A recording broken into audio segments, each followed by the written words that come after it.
하셨는데 먼저 우리 상 목사님께서 역시 같은 말씀으로 말씀을 해주셨습니다. 하나 하면 열을 다 아시는 우리 한국은 전사님들이시기 때문에 제가 무슨 말을 해도 다 아실 줄로 믿습니다. 우리 박형도 대표 목사께서 우리나라 상황이 왜 이렇게 됐는지 의아해하고 이럴 수가 없다 생각을 하고 있습니다만은 우리 상 목사님 통해서 말씀은 다 된 겁니다. 하나님의 징계입니다. 우리가 나를 위한 기도를 하면 내가 변화합니다. 가정을 위해서 기도를 하면 가정이 변해요. 그렇다면 나라를 위해서 기도하면 나라가 변할까요? 왜냐하면 나라고 하는 개인은 범위가 좁기 때문에 내가 기도하고 응답받고 내 삶이 변화되는 걸 내가 알 수 있어요. 내가 가정을 위해서 기도할 때 우리 가정이 변화되는 것을 우리가 눈으로 보고 확인할 수 있어요. 그런데 너희가 골방에서 은밀하게 기도하라고 하시는 주님의 말씀대로 내가 골방에서 우리 나라를 위해서 기도할 때 과연 나라가 변할까? 왜냐면 나라라고 하는 것은 개인에 비하면 너무나 범위가 넓고 복잡하고 이게 변하는 모습을 쉽게 이렇게 간파하기가 어려워요. 이게 도대체 내 기도가 우리나라에 얼마나 변화에 영향을 미칠까? 이런 생각을 하게 됩니다. 그래서 거기에 대한 해답으로 오늘 역대하 7장 14절 말씀을 여러분들이 깊이 묵상하시기를 바랍니다. 우리 기독교 특히 개신교 프로테스탄트 청교도들의 역사가 가장 긴 나라가 미국입니다. 미국의 예를 들면서 우리나라와 이렇게 견주어서 잠깐 고찰하는 시간을 갖겠습니다. 제게 주어진 시간이 너무 짧기 때문에 막 건너뛰겠습니다. 건너뛴다기보다 빨리빨리 가겠습니다. 지금부터 한 380년 전 미국이 건국되기 한 160여 년 전에 1647년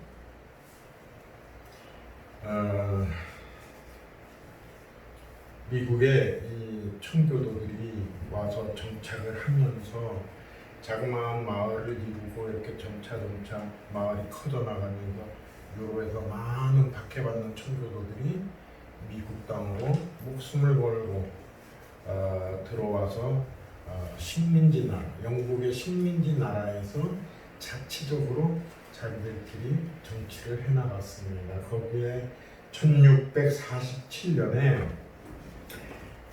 버지니아에서 이런 법이 나와요.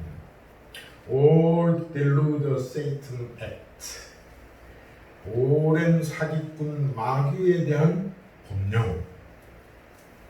그래가지고 이 법이 어떻게 시작을 하냐면 과거 시대에 그랬듯이 알지 못하는 말로 사람들을 잡아두고 그들이 성경에 대해 알지 못하도록 하려는 수책은 오랜 사기꾼인 마귀의 주요 전략 중 하나였다. 따라서 우리는 다음과 같은 법을 정한다. 하나님의 은혜로 주민이 어느 마을에 50가구가 넘으면 반드시 세금을 내서 교사를 둔다. 그리하여 자녀들에게 글자를 배워서 성경을 알게 하도록 한다. 이런 법을 만들었어요. 참 아주 영적인 법이죠. 그래가지고 이 사람들이 만든 교재가 있는데 그것이 The New England Primer, 소위 알파벳 입문서입니다. 그 책이 지금도 다 박물관에 가면 있는데 우리나라 기억, 니은, 디귿, 리을 가르치듯이 A, B, C, D 알파벳을 가르칩니다. 그래서 A 해놓고 A에 해당하는 영어 단어를 딱 찍는데 아담. 그러면서 뭐라고 설명하냐면 In Adam's fall we sinned all, 이렇게 가르쳐요. 이게 알파벳을 배우는 6살, 5살 아이들에게 가르치는 첫 글자예요. 글자를 처음 배우면서 만나는 A라는 단어에서 아담이 범죄함으로 우리 모두 죄인이 되었다. 그러므로 우리는 죄사함을 받아야 될 죄인이라는 걸 먼저 가르쳐요. B, B에 해당하는 단어 여러분 바로 떠오르죠? Bible, 성경. Haven't find the Bible mine. 성경을 마음에 담으면 하늘나라를 찾을 수 있다. 이렇게 가르쳐요. C는 여러분 더 빨리 알아들으실 거예요. C, Christ, crucified for sinners. 그리스도가 죄인들을 위하여 십자가에 달려 죽으셨다는 것을 가르쳐요. 이렇게 해서 알파벳을 쫙 가르칩니다. 그러니까 이 아이들에게 글자를 가르치는 목적이 공부 잘해서 출세해서 잘 먹고 잘 살라가 아니라 성경 배우라고, 성경을 읽게 할 수 있기 위해서 글자를 가르친 거예요. 이거를 꿰뚫어본 조선인이 있었으니 그가 바로 우리나라를 건국하신 이승만 대통령이에요. 그래서 이 이승만 대통령은 이 청교도들이 굶어 죽어가면서도 가장 먼저 추수감사 예배를 드렸고, 그리고 그 추수감사 예배를 드렸던 그 사람들의 절반이 그 다음 1년 안에 다 병 걸려 죽고 인디안한테 맞아 죽고 굶어 죽고 얼어 죽었어요. 1년 후에 얼어 죽고 굶어 죽고 맞아 죽을 사람들이 신대륙에 와서 제일 먼저 하나님 앞에 감사의 제물을 드리고 교회를 먼저 지었던 거예요. 이것을 이승만 청년은 꿰뚫어 본 거예요. 아, 이것이다. 미국이 이렇게 강한 나라가 된 것은 바로 이 성경이에요. 그래서 이승만 대통령은 우리나라를 건국하고 가장 먼저 실시한 것이 문맹률 90%인 이 백성들에게 의무 교육을 강제로 시행했어요. 요즘은 의무 교육에 대해서 아무 저항이 없죠. 1948년도에 의무 교육을 시작할 적에 얼마나 많은 어르신들이, 학부형들이 학교에 와서 애들을 끌고 집으로 도로 데리고 갔어요. 아니 농사꾼이 농사나 지으면 됐지, 아니 기집년이 살림이나 배울 것이지 무슨 글자를 배워. 우리 애는 글자 몰라도 농사 짓고 평생 살면 돼. 그러면서 학부모들이 자녀들을 학교에 데리고 와서 강제로 의무교육을 시키는 것을 반대하는 데모를 했어요. 이게 우리나라가 그랬어요. 근데 이승만은 독재를 했어요. 아무리 부모라도 우리 대한민국 국민으로 태어난 모든 사람들이 글자를 알아야 할 의무를 방해할 수 없다. 그래서 국가가 강제로 교육을 시켰어요. 나이 많은 사람들은 일을 해야 되니까 야학을 만들어서 야학까지 가르쳤고 해서 이승만 대통령 11년 집권 동안 문맹률 90%인 나라가 문맹 퇴치율이 90%로 역전됐어요. 이런 나라가 없어요. 이승만 대통령이 글자를 가르치려고 할 때에는 글자를 통해서 성경을 읽게 하고 예수 한국을 만들려고 하는 목표 때문에 그 일을 하신 거예요.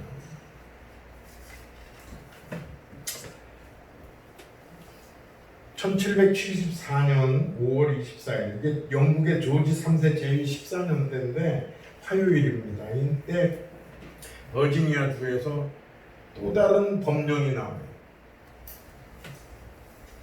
금식과 겸비와 기도의 날을 선포하는 법이에요. 뭐라고 나오냐면 버지니아주 하원은 6월 1일을 금식과 겸비와 기도의 날로 지정하기로 결의한다. 왜냐하면 6월 1일은 영국군이 보스턴 항을 무력으로 봉쇄하면 영국령 미국은 위태로워진다. 여러분 아시는 대로 미국의 독립운동은 보스턴에서 시작이 됐죠. 그 유명한 그 배에 실어온 차를 불태우는 일로부터 시작해서 미국이 독립운동을 시작을 하게 돼요. 그래서 6월 1일이 되었을 때 버지니아주에 있는 어떤 군인이 버지니아주가 금식과 겸비와 기도의 날을 선포하니까 그 법에 따라서 그 사람 그날의 일기에 보면 나는 주 법에 의해서 하루 종일 교회에서 금식하며 기도했다. 이 사람이 누구냐면 조지 워싱턴이에요. 미국을 건국한 초대 대통령. 그래서 미국은 그 당시 대영 제국은 전 세계를 지배하고 해가 지지 않는 나라였어요. 그런데 그 조그마한 식민지 나라에서 그 대영 제국과 대항해서 전쟁을 한다는 것은 계란으로 바위치기인데 계란이 이겼어요. 바위가 깨졌어. 이 놀라운 일은 그 미국 그 사람들이 무기로 싸우기도 했지만 무기보다 먼저 기도로 싸웠어요.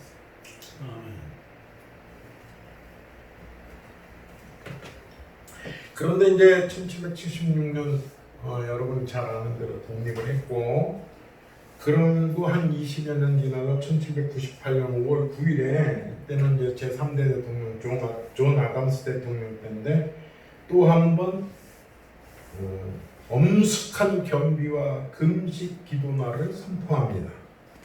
이거는 미국 법령 11번 부록 5번에 아예 기록되어 있어요. 지금도. 뭐라고 하냐?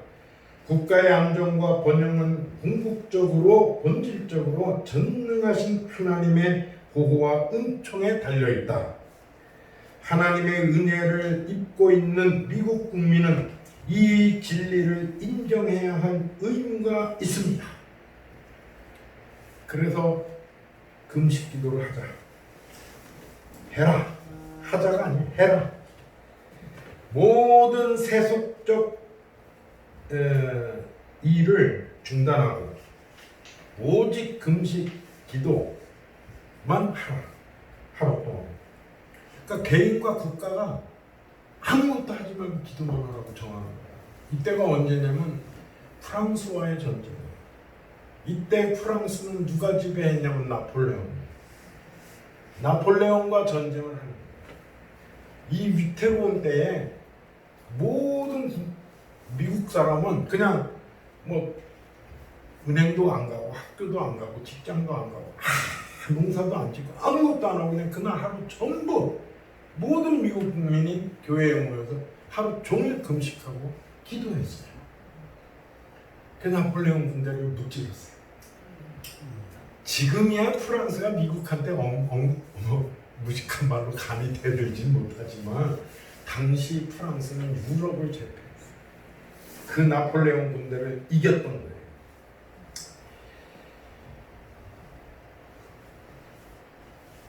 그런데 또 한 번 이런 일이 있습니다. 1815년이 되니까 1월 12일 날 국가적 겸비와 금식 기도일을 또 한 번 선포합니다. 이때는 제임스 메디슨 대통령 때인데 이게 왜 이때는 했느냐면 영국이 미국한테 져가지고 식민지가 독립을 해버리고 나니까 영국이 계속해서 힘을 길러서 이 미국을 다시 한번 쳐서 우리 식민지로 만들어야겠다 해가지고 쳐들어왔어요.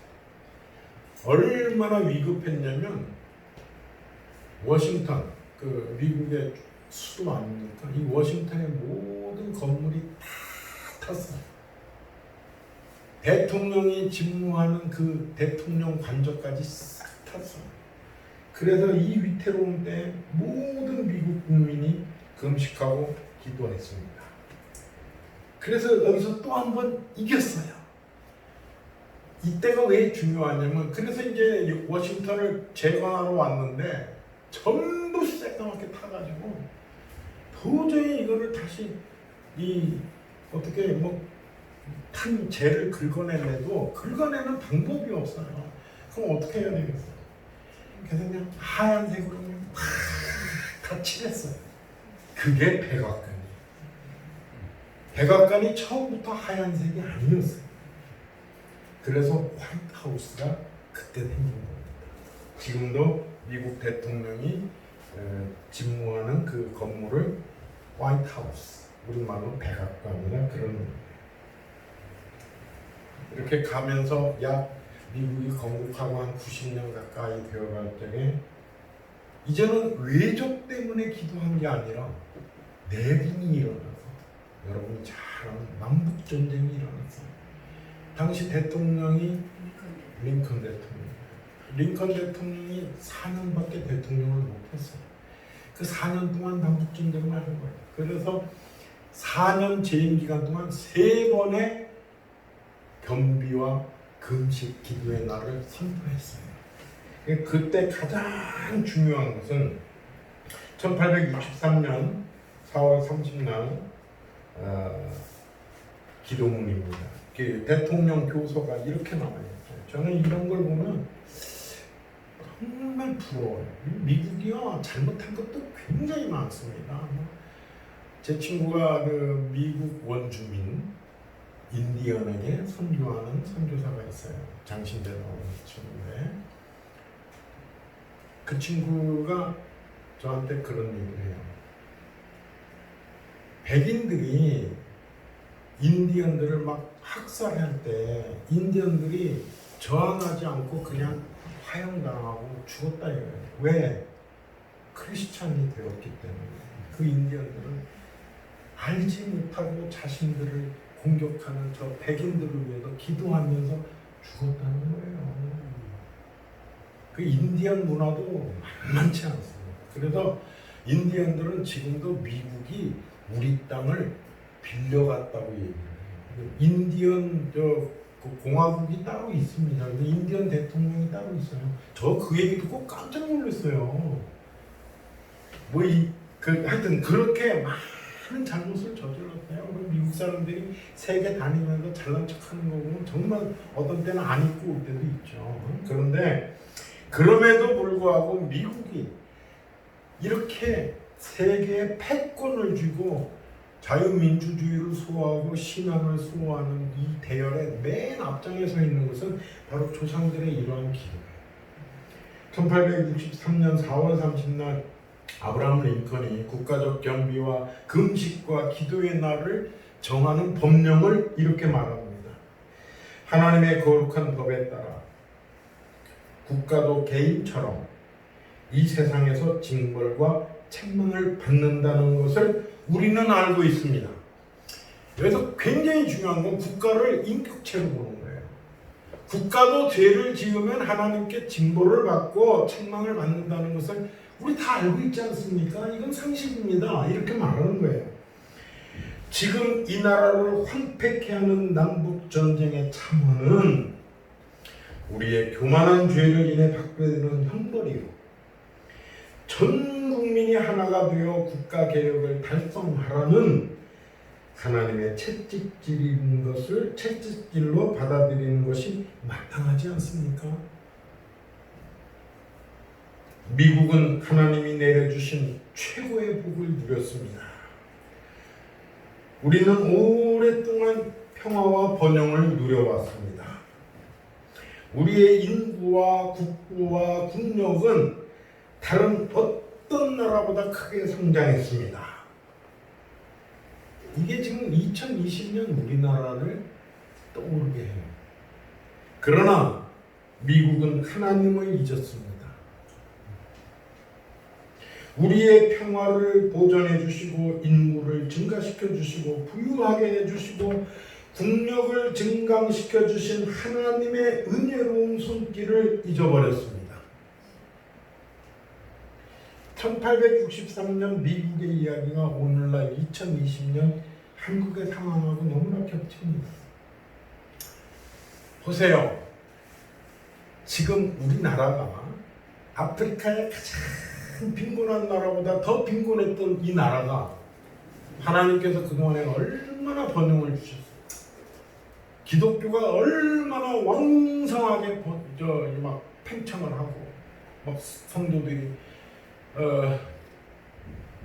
우리나라를 건국할 당시에 남한의 기독교인 인구가 30만밖에 안 됐어요. 그 30만이 1200만으로 늘어났어요. 엄청나게 70년대까지 막 폭발적으로 한국교회가 막 팽창을 했죠. 엄청나게 팽창했어요. 그리고 교회마다 뭐 그냥 기도하고. 그래서 하나님께서 이 얼마나 국토가 작으냐면 전 세계에 180개 나라가 있는데 우리나라가 국토 면적으로 109등이에요. 그런데 이 땅에서 뭐 석유가 나옵니까? 다이아몬드가 나옵니까? 무슨 우라늄이 나옵니까? 자원도 없어요. 이런 나라가 그 광활한 아프리카 다이아몬드가 펑펑 쏟아지고 석유가 펑펑 쏟아지고 막 금이 펑펑 나오는 그 아프리카 54개국의 국부를 다 합쳐도 대한민국 국부를 못 따라와요. 이만큼 복 받았으면 이 복이 얼마나 큰 복입니까? 그런데 국민소득 1만 달러 넘어가고 2만 달러 넘어가고 이제 3만 달러 넘어간다고 하니까 국민들이 교만해졌어요. 보세요. 미국의 에브라함 링컨이 이렇게 말합니다. 미국은 이 모든 복들이 자신의 뛰어난 지혜와 힘의 산물이라는 자만심에 빠졌습니다. 우리는 지속적인 성공에 도취된 나머지 구원하시고 보호하시는 하나님의 은혜가 필요함을 느끼지도 못하고 우리를 창조하신 하나님께 기도하지 않는 교만한 죄를 지었습니다. 그래서 남북전쟁이 났다는 거예요. 기도하지 않는 교만. 교만해서 기도하지 않은 것이 아니라 기도 안 하는 것이 교만이에요. 그러므로 우리는 분노하신 하나님께 겸허한 자세로 국가적 죄를 고백하고 자비와 용서를 구해야 합니다. 한국이요 경제 발전을 좀 하면서 교만해지기 시작했어요. 그래서 우리보다 못 사는 나라들 가면요 무시하고 저는 뭐 별로 그렇게 안 하지만은 안 나가지만 뭐 해외 여행 가면 친구들 얘기 들어보면 해외 여행 가서 못된 짓 다 하고 온가 막 무용담처럼 늘어놓는 친구들을 보면 막 속이 뒤집어져요. 언제부터 잘 살았다. 베트남 갔다 오고 더럽다고 그러고 죄송한 얘기지만 우리 러시아 선교하시는 분 앞에서 했던 분 앞에서 이런 얘기하면 죄송하지만 우리 한 20여 년 30년 전쯤 되나? 그 러시아가 막 문호를 열고 이제 한국인들 이렇게 드나드는데 가서 그 러시아에 가서 못된 짓 하고 온 걸 그 자랑이라고 막 떠드는 친구들을 보면 어글리코리아 저렇게 해가지고 얼마나 한국에 대한 이미지를 나쁘게 할까. 얻어먹는 나라에서 이렇게까지 나라가 발전하게 된 거는요 우리 대한민국 국민성이 좋고 부지런하고 뭐 뛰어난 머리를 가져서 그렇다고 생각하고 요새는 뭐 잘난 척하고 뭐 이러는데요. 뭐 유튜브 보면 뭐 세계가 해결하지 못한 뭐 코로나 바이러스를 뭐 한국이 가장 성공적으로 방역을 한다고 해서 잘난 척하는데요. 아닙니다. 기도하는 사람들이 있어서 그런 거예요. 기도하는 사람. 그런데 이것이 옛말이 돼간단 말이에요. 지금 한국의 어린이부터 청년들까지 교회 출석률이 몇 프로인지 아세요? 통계적으로 3%예요. 3%. 여러분 지금 한국에 미래가 없어요. 이 아이들이요. 지금 우리나라가 선교 대국이라고 그럽니다. 선교사를 세계에 미국보다 두 번째로 많이 보내고 인구 비례로 보면 제일 많이 보냈다. 이제 옛말이 될 수가 있어요. 선교 대국은커녕 선교국이 아니라 우리나라가 피선교지가 될 거예요. 젊은이들이 3%밖에 교회 안 나와요. 초등학교부터 다 고등학교 대학생들까지 모아놓고 교회에 정기적으로 신앙 이런 걸 떠나서 정기적으로 출석하는 사람 숫자를 체크하니까 100명 중에 3명이에요.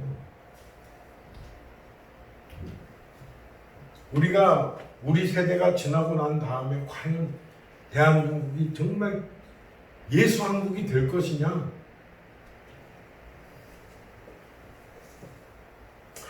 이런 미국이 또 다른 전통이 있습니다. 그건 뭐냐면 아까 말씀드린 대로 국가적인 위기 때에 금식과 겸비와 기도의 날을 선포하는 그 전통이 쭉 오다가 우리가 기억하던 대로 아폴로가 우주에 나가서 길을 열었을 때 전 국민이 기도했어요.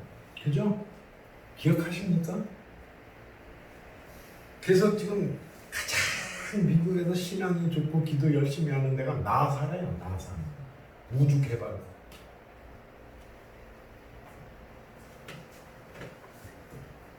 그때까지는 전체적으로 국가가 한꺼번에 같이 기도했어요. 근데요, 지금 코로나가 왔는데 보세요.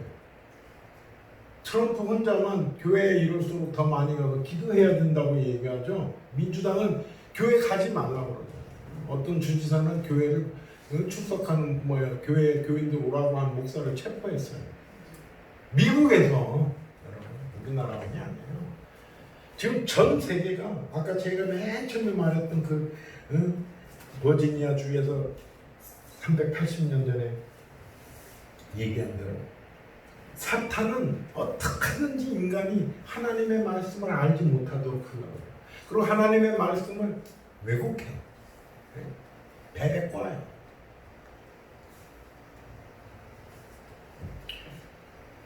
그리고 공립학교는 초등학교든 중학교든 고등학교까지 아침에 제일 먼저 하던 일이 학교 기도문이에요. 학교 기도문.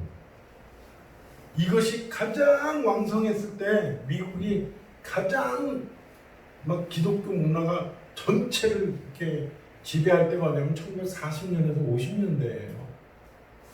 그때는 직장에 가도 직장이 교회고 교회가 직장이고 이럴 정도로 그냥 어딜 가나 아침에 모이면 직장 사원들이 다 모여서 함께 기도하고 그러고 일을 시작했어요.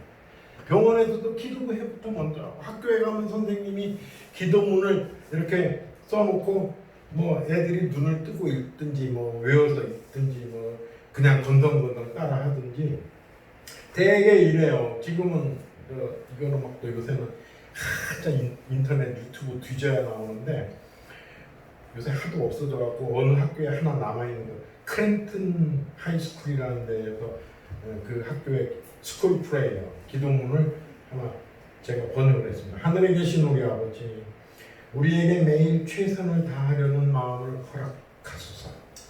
정신적으로, 도덕적으로, 육체적으로 성장하고 우리 교부와 선생님들에게 우리가 친절하고 유익한 사람이 되게 하소서. 우리들 자신뿐만 아니라 다른 이에게도 정직하게 하소서. 우리가 이길 때나 질 때에도 항상 미소를 짓게 하소서. 진정한 우정의 가치를 가르쳐 주시고 하나님 저에게 복을 주시고 우리 모교 크랜튼 학교를 복 주시고 우리나라를 복을 주세요. 예수님 이름으로 기도합니다.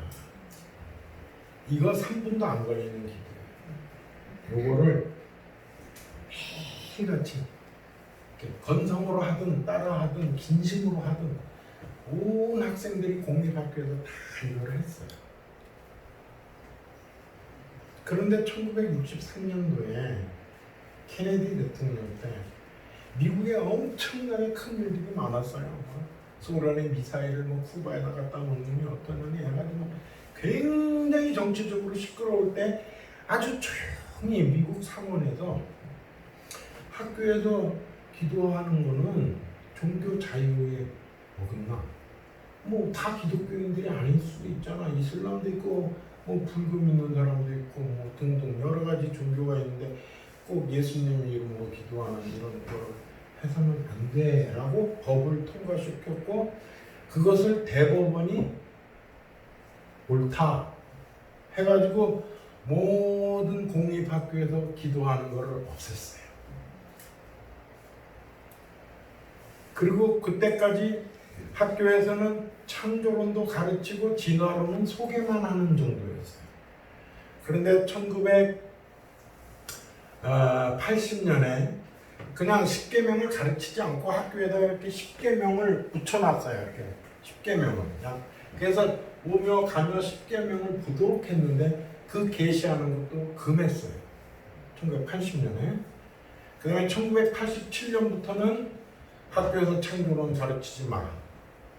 이런 법이 생겼어요. 법이라는 게 얼마나 무서운 거라는 거예요. 그때 모든 미국 사람들은 그 뉴스에 주목하지 않았어요.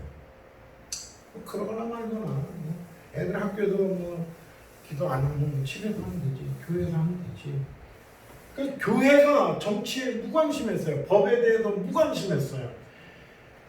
열심히 교회에서 뭐 설교하고 가르치고 아이들 주일학교에서 가르치고 했는데요. 법이라는 것이 얼마나 무서운가 그 결과에 대해서는 다음에 한번 기회에 좀 말씀을 드리고 그래서 법에 대해서 법이라는 게 한번 통과돼서 시행을 하면요. 뭐 소크라테스 말을 빌릴 것도 없이 악법도 법이에요. 그래서 법으로 사람을 강제하는 거예요. 강제. 차별금지법? 말이 좋아서 차별금지법이죠. 차별금지법이 아니에요. 이거는 더욱 역차별하는 법이 돼요. 그 뭐 자세한 내용은 뭐 여러분들이 다 아시니까 거기까지 하고요. 그래서 제가 어떤 분이 뭐 이 전 세계의 헌법을 연구하는 그 헌법을 많이 보시는 분이 있어서 제가 한번 물어봤어요. 헌법 전문을 자꾸 우리나라에서 바꾸려고 그러잖아요. 헌법 전문을 거기다 5.18도 넣자고 그러고. 그래서 헌법 전문에 대해서 좀 설명을 좀 해주세요 했더니 헌법 전문이 길고 장황할수록 독재 국가래요. 그런데 그러면 헌법이 전문이 제일 짧은 나라가 어딥니까? 했더니 카나다래. 그래서 제가 카나다 헌법 전문을 제가 찾아봤어요. Constitution Act 1982 1982년도에 개정된 헌법 파트 1 Canadian Charter of Rights and Freedoms 카나다의 Charter of Rights and Freedom 거기서는 권리와 자유예요. 그러면서 전문이 이렇게 시작됩니다. Whereas Canada is founded upon principle that recognize the supremacy of God and the rule of law. 제가 발음이 엉성하지만 이거를 그냥 한국말로 딱 제가 옮기니까 이렇게 돼요. 캐나다는 하나님의 supremacy, 주권이죠, 주권. 초월적 주권과 rule of law, 법의 통치를 recognize, 인정하는 원칙 위에 건국되었으므로 그리고 1. 자유는 무엇이다? 뭐 국민의 권리는 무엇이다? 하면서 쫙쫙쫙쫙 헌법이 나와. 이렇게 간단해. 전문이. 하나님의 주권과 법의 통치. 그것을 인정하는 원칙 위에서 카나다는 건국되었다. is founded. 이런 법으로 해석하나다 헌법이 쫙 내려가요. 너무너무 멋있어요. 그래, 미국 헌법은 뭐 여러분들이 아니까 제가 인용은 안 하겠습니다. 그래서 법이라는 거는 손을 대면 대수록 누더기가 되고 악법이 되는 거예요. 지금 이 좌파 세력들이 하는 짓들 보세요. 여러분 뭐 다 아시잖아요. 그러면 케네디 때부터 미국에서 3분도 안 되는 학교 기도를 중단한 후에 일어난 상황에 대해서 궁금하시면 다음 기회 있을 때 설명을 해드릴게요. 근데 뭐 한마디로 얘기해